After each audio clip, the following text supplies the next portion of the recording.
bienvenue à tous les amis dans ce quatrième épisode d'ouverture de Booster Slam Attacks. Et aujourd'hui c'est un épisode assez spécial parce que je vais pas ouvrir des boosters de la 10e édition des Slam Attacks comme je fais d'habitude.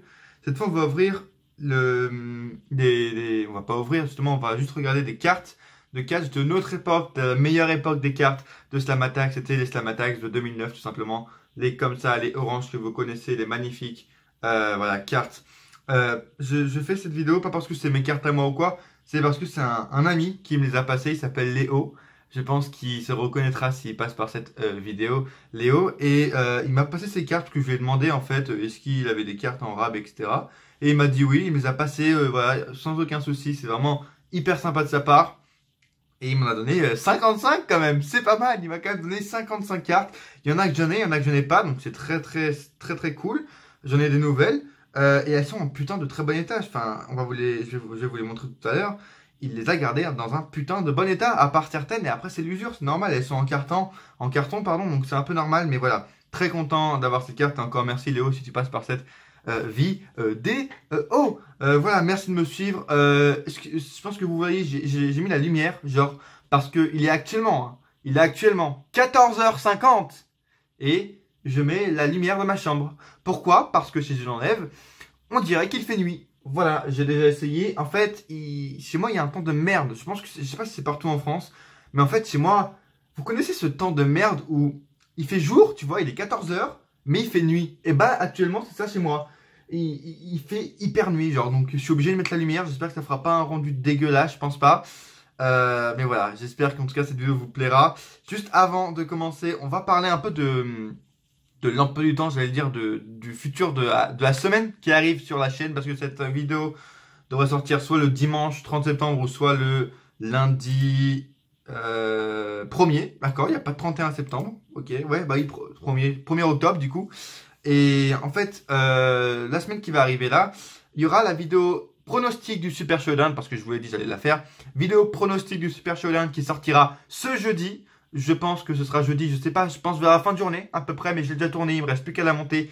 La vidéo pronostic du Super Showdown sortira jeudi. Et je vais essayer de vous faire la review de Monday Night Raw. Voilà, excusez-moi s'il n'y a pas de review de SmackDown également.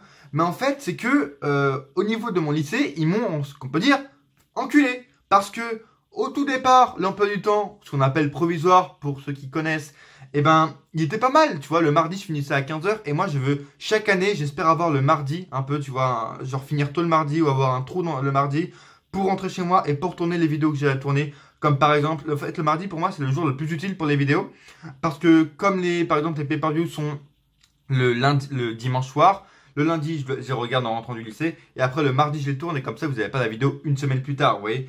Et là, en fait, avant, je finissais à 15h, et depuis une semaine ou deux, ces bâtards nous ont enculés, sans qu'on leur demande rien du tout. Les mecs nous ont changé notre emploi du temps, c'est-à-dire que maintenant, le mardi, avant, je finissais à 15h le mardi, maintenant, je finis à 17h. Et vous le savez, quand il y a du monde chez moi, je peux pas tourner parce que sinon, voilà, ça va les déranger. Et vu que je parle fort, on m'entend jusqu'au salon.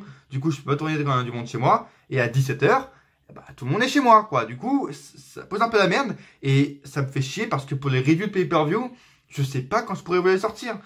Super Showdown, ça va aller parce que c'est le week-end. Evolution, c'est pas mal parce que ce sera pendant les vacances. Mais après, à partir de Survivor Series, je sais pas comment ça va se passer parce que j'aurais pas trop... Enfin, les reviews, je pourrais pas les sortir avant mercredi, je pense. Et ça me désole et ça me fait chier. Et j'espère que vous serez là. Voilà, parce que j'ai sorti le mardi déjà, c'était un peu tard. Et voilà, je pense que maintenant, les reviews de pay-per-view, je serais obligé de les sortir mercredi. Ça me fait vraiment chier. Mais voilà, en tout cas, j'espère que vous serez là à chaque fois. De toute façon, je vous informerai sur tous les réseaux sociaux, les amis. N'hésitez pas à aller me suivre sur les réseaux sociaux. Tous les liens sont dans la description, que ce soit Twitter, Facebook, Snapchat. Si vous me follow, si vous me suivez, pardon, c'est plus français, sur mon compte Twitter, vous verrez qu'actuellement, je suis en guerre avec les punaises. C'est-à-dire que là, actuellement, là, ici, hein, devant le rebord de ma fenêtre, il y a genre 15 punaises. Je dirais qu'ils sont en mode posé au calme comme chez elles. Je regarde du ciel, elles sont encore. Et elles y sont encore, putain, mais il y en a. Je sais pas ce qu'elles font ici. Il y en a au moins 15 devant mon report de fenêtre. Sur Twitter, allez sur Twitter dès maintenant, les amis. Je pense que vous trouverez la vidéo de l'invasion des punaises chez Darren Ennis Catch. C'est incroyable, mais bref. Voilà, juste pour vous prévenir en tout cas de l'emploi du temps de la semaine qui va arriver. Et voilà, au niveau de mon emploi du temps à moi au lycée, on m'a bien baisé. Le mercredi, je finis plus tôt, mais j'ai plus de choses à faire et à regarder du coup.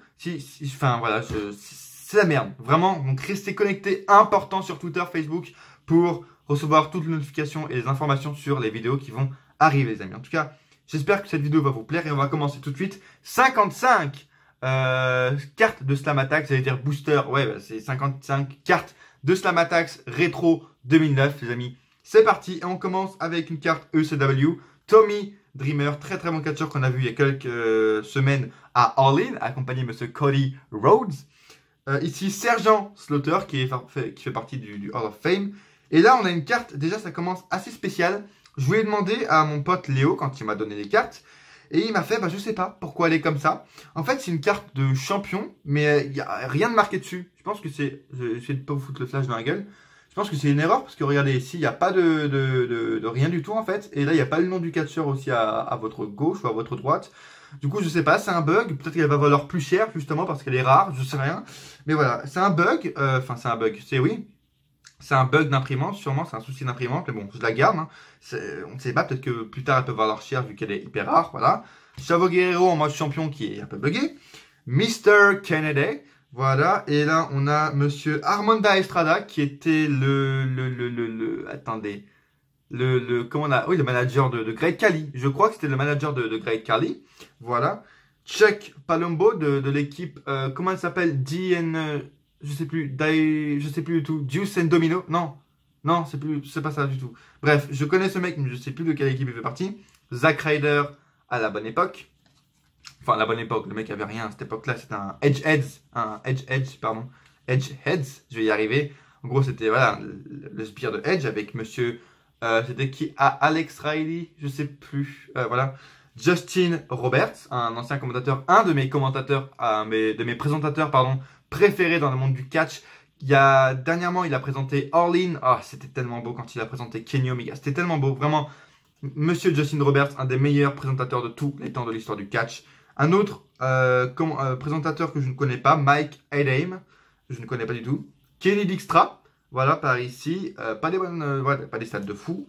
Dan, putain, Smith, c'est encore pire. Dan Smith, je crois, ou je sais plus comment il s'appelle, lui, mais il faisait partie avec, il avait une équipe avec Monsieur Tyson Kidd, je me rappelle. Matt Striker, ancien commentateur de catch. Ensuite, il était catcheur dans l'équipe de la ECW avec un certain Elijah Burke pour affronter des CM Punk, etc. C'était pas non plus fameux cette époque, la fameuse époque 2007. Monsieur Pat Patterson, voilà, excellent catcheur légendaire. Ici, oh putain, chaque fois, lui, il a un nom, mec, il y a une phrase. The Mouth of the South, Jimmy Hart, bien sûr. C'est une carte Hall of Fame, voilà. Derrière, on a une petite étoile. Pas fameux. Bref.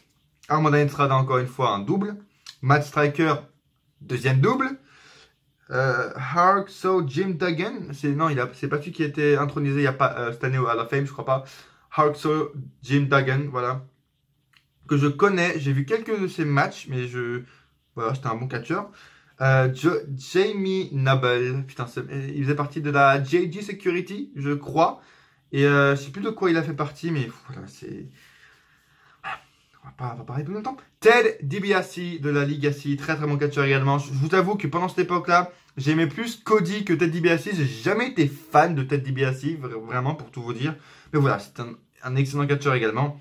Jimmy Wang Yang, la base les gars, la base du catch, monsieur Jimmy Wang Yang. Je kiffais ce mec avec sa musique de rodéo alors que c'est un putain de chinois. Putain, ce mec était exceptionnel. Je sais pas pourquoi il a été viré. Il a pas été champion Cruiserweight. Je me rappelle, il y avait eu un tournoi Cruiserweight. Il a failli être champion. J'aurais bien voulu qu'il soit champion Cruiserweight. Je crois pas qu'il l'a été. The Bushwalkers. Voilà une équipe que j'ai pas connue. Paul Burchill. Voilà. Putain, ça m'énerve ce flash à la fin. À chaque fois plutôt. On a des doubles. Deux doubles de Iron Sheik, pardon. Voilà. Deux doubles, je vais les montrer d'affilée. Hop, j'en fais tomber une, bien sûr, parce que sinon, c'est pas drôle. Je vous le dis aussi, il y a des cartes que je garde pour la fin. Il y en a une petite 5, 6, dizaines peut-être. C'est les cartes champions et les cartes plus importantes, les amis, que je garde pour la fin de la vidéo, qui est dans quelques minutes, parce que la vidéo va pas durer non plus 35 minutes. Monsieur JBL, oui, c'est ça, bien sûr. Super Crazy, putain, ce mec, je me rappelle plus dans quoi je l'ai vu, mais voilà, Super Crazy. Pour vous, Gerald Briscoe, voilà, une carte Hall of Fame, évidemment, de la brand Hall of Fame, je sais pas comment on peut appeler ça. The Big Red Monster Kane, qui va accompagner ce samedi au Super Showdown son frère l'Undertaker, il va sûrement avoir un match au Survivor Series avec la DX, en bref. Regardez ma vidéo pronostic du Super Showdown et soyez là pour ma vidéo pronostic du show en Arabie Saoudite, parce que ça risque d'être, les amis, très très marrant. Hein. On parle tout à l'heure de Ted DiBiase, eh bien, voilà, on a Cowboy Bob Orton. Je sais pas pourquoi j'ai dit qu'on parlait de Ted DiBiase. Aucun rapport entre Ted DiBiase et Cowboy Bob Orton, qui est le père de Randy Orton, pour ceux qui ne le savaient pas. Hardcore Holly, très très bon catcheur également, que j'ai beaucoup kiffé et que voilà, il est très très bon catcheur. Je sais pas ce qu'il est devenu. Taz, ancien commentateur de l'équipe de SmackDown Live. Est-ce qu'il sera là pour le 1000e épisode de SmackDown Live? Je ne sais pas, parce que vu que pour les 25 ans de Raw, on avait eu Jim Ross et Jerry Lawler, peut-être que là on aura la bonne équipe, enfin l'équipe de base de SmackDown avec Taz, il y avait Michael Cole je crois, et je ne sais plus qui. Tony Atlas, alors lui on le voit tout le temps sur les cartes de catch, on n'a jamais su qui c'était, voilà, jamais su du tout. Lance Cade, le fameux Lance Cade, voilà, je pense pas qu'il y ait du flou. The Crime Time, une équipe une équipe vraiment que je kiffais, pardon, quand après Chad a trahi JTJ, c'était vraiment la fin après pour ces deux-là, ils n'ont pas eu trop d'avenir. Mais voilà, je kiffais vraiment cette équipe Crime Time. Lena Yada, bien sûr, je crois au début que c'était une autre catcheuse, mais non, c'est Lena Yada. Mark Henry qui a pris sa retraite, pardon, il y a à peu près un an de ça, vers WrestleMania 33, je crois.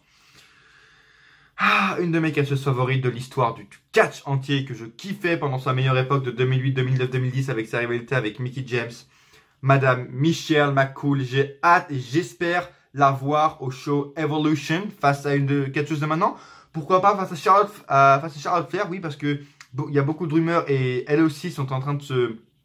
Voilà, en train d'avoir de l'animosité entre elles, on va dire, entre guillemets, entre Charlotte Flair et Michelle McCool. J'espère qu'elles vont s'affronter à Evolution.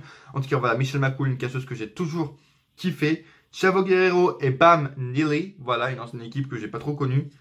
Maria, qui a été autorisée il y a quelques jours maintenant à remonter sur les rings. Donc, peut-être qu'on la verra à Evolution, je ne sais pas. Maria, en tout cas, très hâte de la revoir remonter sur les rings. Elle a eu un enfant il n'y a pas longtemps. Et c'est comment il s'appelle? Je sais plus du tout comment il s'appelle, mais voilà. Avec monsieur Mike Bennett, bien sûr. Umaga, un excellent catcheur, vraiment, que j'ai également beaucoup kiffé et qui faisait vraiment flipper. Ce mec, c'était un peu comme les Boogeyman, pour ceux qui s'en rappellent. Pour le Boogeyman, ces gars comme ça, mais ils te faisaient flipper quand t'avais 8 ans. Je flippais ma race face à des Umaga et face à des Boogeyman. C'est un truc de fou. Encore Chavo Guerrero, putain, mais il est partout, ce mec. Il est partout. Déjà, 3e quart de Chavo Guerrero, les gars. C'est pas n'importe quoi. Monsieur Nikolai Volkov, alors lui, c'est vraiment un ancien, genre de l'époque de Bruno Sammartino, vraiment. Je le connais également, mais je ne sais plus de quelle époque il fait partie. Jillian, voilà. Jillian pour vous, les amis. Et Elijah Burke, on en parlait tout à l'heure quand il a fait son fameux match face à CM Punk. D'ailleurs, je crois que je l'avais dit dans une de mes vidéos, mais CM Punk, il a dit que le pire catcheur qu'il a affronté de l'histoire, c'était Elijah Burke. Voilà, ce mec, je crois qu'il est à la TNA actuellement, ou il a été à la TNA à un moment donné. Et le dernier des cartes normales, on va dire, c'est Monsieur Festus, donc maintenant Luke Gallows, que j'ai toujours kiffé. Et quand voilà, il était en équipe avec CM Punk, avec la Straight Edge Society, c'était magnifique, vraiment Festus. Et qui était avec Jesse au tout départ, je sais pas si vous en rappelez. Bref, et maintenant on va passer aux cartes un peu, pas légendaires, mais les plus importantes. On va commencer par les équipes. On a la DX, Shawn Michaels et Triple H. Une des équipes les plus populaires de l'histoire du catch et une des meilleures équipes de l'histoire du catch. Vraiment, j'ai kiffé cette équipe. The Hardy Boys, que dire de cette équipe? Voilà, également extrêmement légendaire. Matt Hardy qui a pris sa retraite, je crois, il n'y a pas très longtemps. Est-ce qu'il a pris sa retraite ou est-ce que c'est pas du kayfabe, mais voilà, est-ce que c'est un gros work de la part de Matt Hardy? Est-ce qu'il a vraiment pris son kayfabe ou pas? Je ne sais pas. Voilà, je vous remonte la carte. Voilà, d'assez bonnes stats quand même pour cette équipe. Edge ici. Ouais, et comme je vous l'ai dit tout à l'heure, les cartes sont en très très bon état. Merci encore à Léo. L'Undertaker, la carte que tout le monde voulait avec celle de Randy Orton et John Cena, voilà. Du côté de SmackDown, l'Undertaker, elles sont en très bon état. Ces cartes, je suis hyper choqué. Une nouvelle carte pour moi personnellement, c'est le finishing move de Carlito. Enfin, plutôt Carlito en mode finishing move. Je sais pas comment on peut dire ça. Voilà. Monsieur Fit Finlay, enfin Finlay en finishing move également. Une nouvelle carte pour moi dans ma collection. Rey Mysterio, voilà, qui va faire son retour dans pas longtemps. Et je pense personnellement, écoutez-moi bien les amis, je pense que il va faire son retour face à Shinsuke Nakamura, soit au Super Showdown ou soit à Crown Jewel. Pourquoi je dis soit au Super Showdown? Parce que au Super Showdown, Nakamura n'a pas de match, ce qui est très bizarre. Le mec, ça fait 2 shows qu'il n'a pas de match, je sais pas ce qui se passe. Donc voilà, Rey Mysterio, il va faire son retour pour affronter Shinsuke Nakamura. Simplement, je pense que ça va être ça. Soit au Super Showdown ou au show Crown Jewel, là, Arabie Saoudite, de mes couilles. Monsieur CM Punk, voilà, the best in the world. Voilà, les stats. Ça, c'était l'époque de quoi? L'époque 2007, 2008, c'est ça. Il était à l'époque champion du monde. Il avait été champion du monde, je crois, ou il allait l'être, je crois. Monsieur Randy Orton, je vous l'ai dit, la carte que tout le monde s'arrachait à l'époque. Randy Orton qui avait les meilleurs stats, je crois, avec John Cena. John Cena qui avait les meilleurs stats en tant que champion. Il avait 101 et 101, voilà. Et on finit par encore un homme qui, pour la 4e fois, est là. Monsieur Chavo Guerrero en champion. Cette fois, c'est la carte de champion. Elle n'est pas buggée, c'est une vraie carte de champion, les amis. Il a marqué son nom ici. 4e fois qu'il est là, voilà, 4e fois. Et il va terminer cette vidéo, les amis. Merci de m'avoir suivi. C'était le 4e épisode des ouvertures de Booster Slam Attacks. Je sais pas si vous l'aurez vu, mais j'ai essayé de faire des nouvelles miniatures pour ces épisodes de Slam Attack. J'espère que elles vous plairont, les amis. Et c'est pas fini, il me reste encore une quinzaine de paquets à ouvrir de l'édition, de la 10e édition des Slam Attacks. Soyez là, les amis. N'hésitez pas à aller voir mes anciennes vidéos, mes trois dernières vidéos sur les ouvertures de Booster Slam Attacks de la 10e édition. Voilà les amis, je vous remonte un très gros paquet encore une fois qu'on vient d'ouvrir aujourd'hui. J'espère que la vidéo vous aura plu. Dites-moi dans les commentaires, est-ce que vous avez des cartes de Chavo Guerrero champion? Est-ce que vous également, la carte de Chavo Guerrero champion était buggée aussi pour vous? Est-ce que ça vous est déjà arrivé les amis?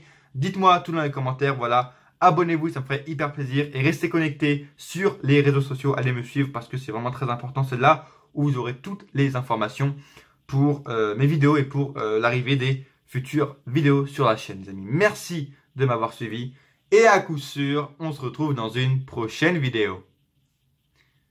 Ou pas.